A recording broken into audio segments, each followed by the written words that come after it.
अस्सलाम वालेकुम नाज़रीन, आप देख रहे हैं सांगड़ न्यूज यूट्यूब चैनल और सांगड़ न्यूज स्टूडियो से मैं हूं राना नईम अहमद राजपूत। तो नाज़रीन, जिला सांगड़ में कोरोना वायरस के 11 नए केसेस रिपोर्ट होने के बाद की रिपोर्ट आपको देते चले।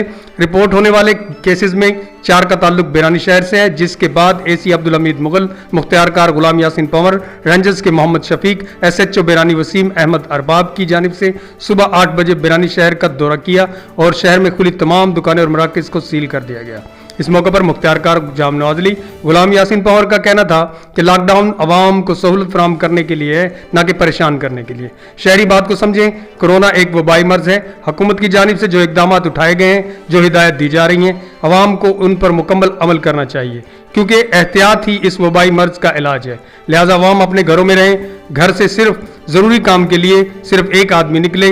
कबल अज़ीं जाहिर होने वाले कोरोना वायरस के मरीजों के अहले खाना को घरों में क्वारंटीन किया गया और तालका हेल्थ ऑफिसर डॉक्टर मंजूर व डॉक्टरों की टीम ने कोरोना वायरस के केस रिपोर्ट होने वालों के अहले खाना के खून के टेस्ट भी लिए। इस मौके पर डॉक्टरों की टीम के हमरा एसी अब्दुल हमीद मुगल, मुख्तियार कार गुलाम यासीन पंवर, एसएचओ बेरानी वसीम अहमद अरबाब व दीगर मौजूद थे।